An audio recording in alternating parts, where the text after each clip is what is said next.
Ayan, malumbot na po ang ating munggo. Yan, munggo. Magluluto po tayo ng munggo. Magigisa tayo mamaya. Kasama itong karne. Yan. Palalambutin po muna natin ang ating karne.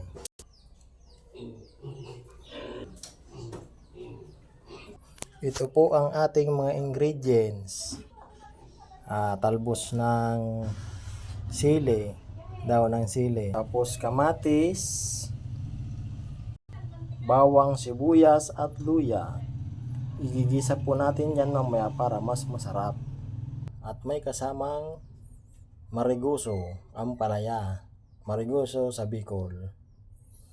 Ayan, malambot na po ang ating munggo na pinakuluan na.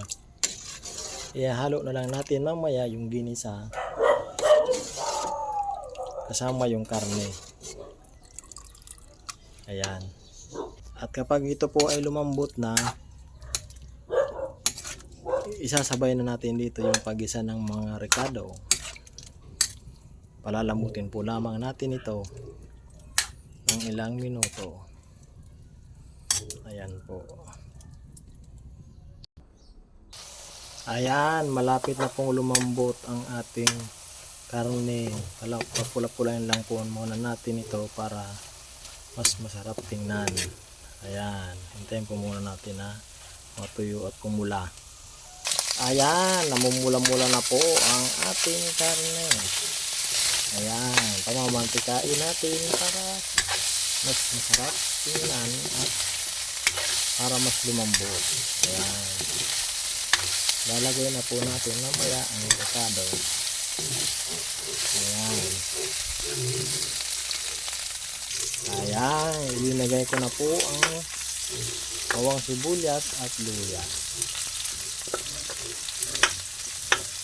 Ayan.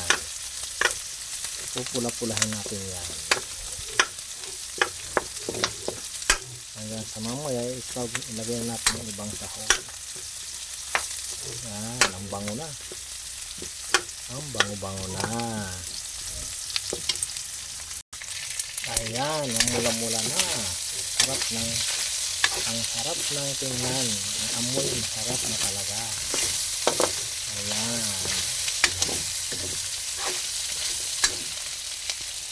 Ilalagay na po natin ang pork cubes. Pang palasa palalo. Ayan. I-drain na natin ang ating ampalaya.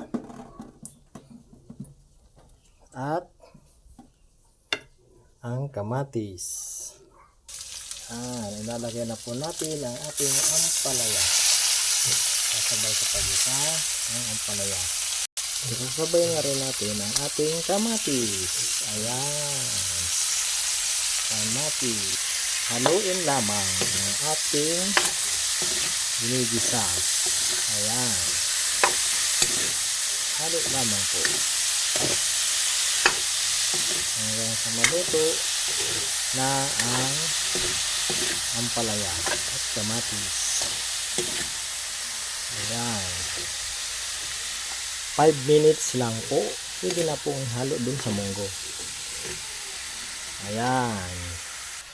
Lagyan po natin ng magic sarap para mas halong sumarap. Ayan. Ayan. Ayan, malapit na.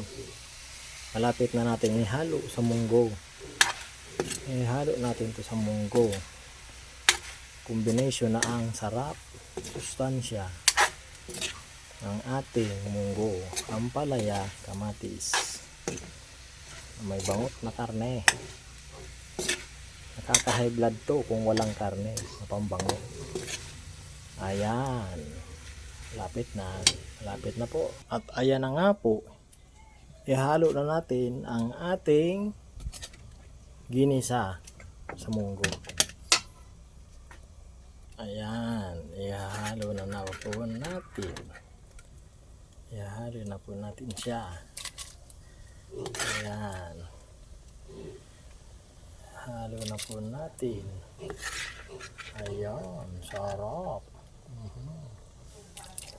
Ayan. At ayan na nga po, ilinipat ko na. Ayan na ang ating munggo. At susunod, ilalagay na natin ang ating talbos ng dahon ng sili. Ayan, ito na nga po ang ating talbos ng sili. Ang palasa, masustansya. Kompleto na. Ito na po. Ayan. Ayun. Ubusin natin. Haluin natin. Ayan. Mamaya po ay dagdagan na lang natin ng tubig para mas masarap ng maraming sabaw. Ayan. Ayan na po. Ayan na po ang ating munggo. Munggo, masustansya. Ayan. Thanks for watching.